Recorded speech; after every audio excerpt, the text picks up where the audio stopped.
The golden order has been broken. Rise, tarnished, and be guided by grace to brandish the power of the Elden Ring and become an Elden Lord in the lands between. In the lands between, ruled by Queen Marika the Eternal, the Elden Ring, the source of the Earth Tree, has been shattered. Marika's offspring, Demigods all, claimed the shards of the Elden Ring known as the Great Runes, and the mad taint of their newfound strength triggered a war, the Shattering. A war that meant abandonment by the Great Will. And now the guidance of grace will be brought to the tarnished, who was spurned by the grace of gold and exiled from the lands between. Ye dead who yet live, your grace long lost, follow the path to the lands between beyond the foggy sea to stand before the Elden Ring and become the Elden Lord. Elden Ring will soon be upon us. And if it's like any other FromSoft games, there will be plenty of lore to discover and speculate about. So why don't we start right now? In Elden Ring, we will be playing as one of the many tarnished. We embark on a journey into the lands between to collect the pieces of the shattered Elden Ring and, apparently, somehow save the world. There are a few pieces of information that paint a vague idea of what the Elden Ring once meant to this world. First, it is said that tarnished were spurned by the grace of gold. Notice the word gold here. Second, the gameplay trailer tells us the Golden Order is broken to its core. Notice what appears to be the logo of the game painted on the broken wall. It probably symbolizes either the mentioned Golden Order or the Elden Ring itself. Another notably golden thing we observe is the Earth Tree. At least that's what I believe this huge tree is. The Elden Ring is said to be the source of that tree, whatever it means. While the tree's crown seems to be lush in golden leaves, its lower branches look remarkably empty. If the shattering of the Elden Ring left the tree without its source, we can assume it is slowly dying, and if the Earth Tree plays an important role in this world, its death will have dire consequences. The lands between were ruled by Queen Marika the Eternal. Her children, Demigods, claimed the shards of the broken Elden Ring. Quote, the mad taint of their newfound strength triggered a war, the Shattering.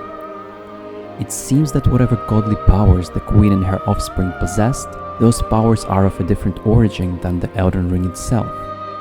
The phrase mad taint implies some sort of corruption. Would the power of the ring be akin to their own? I believe that would not be phrased like that. In fact, it seems like that taint is all around the lands between.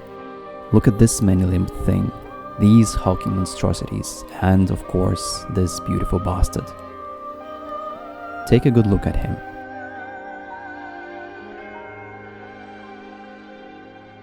And now, let's have a little flashback to the announcement trailer. Notice anything familiar? Yeah, it appears to be the same guy holding this strange, disembodied hand. A hand that apparently belonged to this person. We see them in both trailers, putting on their prosthetic hand. They do seem important. My guess is that this person is one of the lords briefly mentioned in the trailer. In this case, the lords would not be the same as the demigods, children of Queen Marika, because none of the lords possess that type of taint that we can see all around. If we associate the tarnished being spurned by the grace of gold with them once being a part of the Golden Order, we can make a few interesting assumptions. Listen to this. They will fight, and they will die. In an unending curse. For how else is a champion or a lord to be born?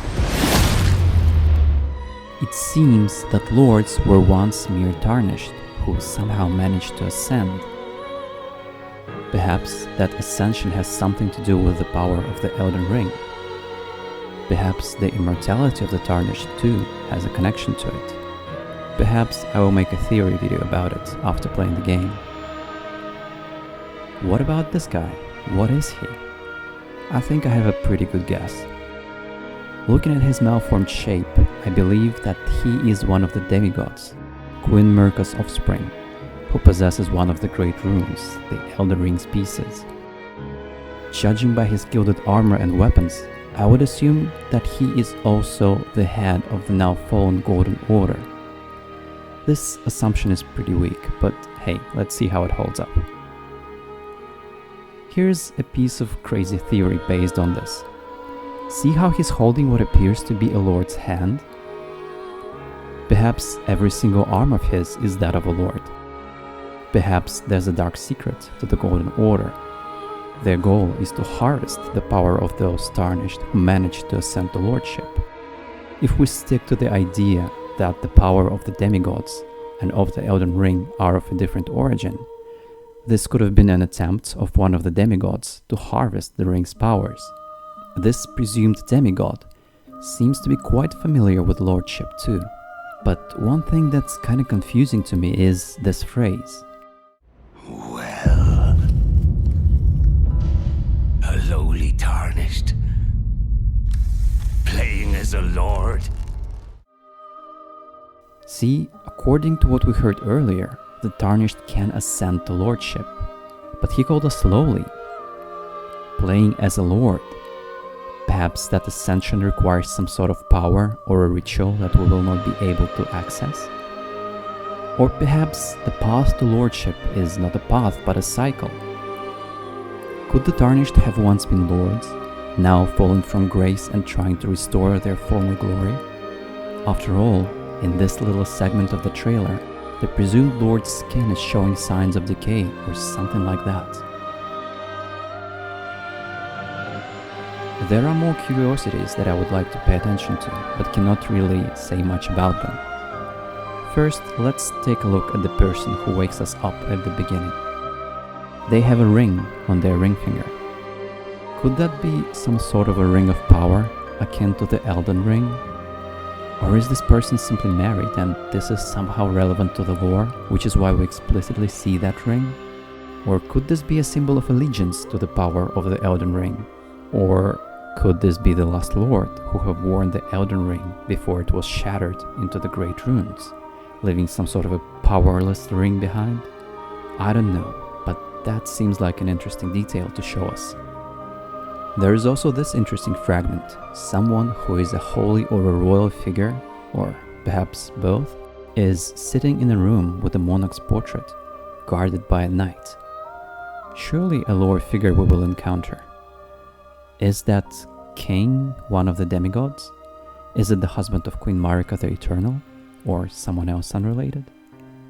Well, I don't know. There's also this interesting piece about the flame of ambition. Emboldened by the flame of ambition, someone must extinguish thy flame. I have a feeling that it is a mere reference to the world of Dark Souls, and not something that exists in the game, but we will see. The website also mentions something called the Greater Will. What could that possibly be? It sounds like a higher power somehow associated with the Elden Ring. Perhaps this scene, where a mysterious smith presumably shatters the ring at the cost of his own life, has something to do with it? That is a lot of questions, a lot of speculation, and for now that is all we have. The game will be out on the 21st of January 2022. Perhaps I will stream it. In any case, I will be back with more theories and speculations. You know what to expect if you've watched my Sekiro content. Hope you will be looking forward to it. Subscribe, and see you then.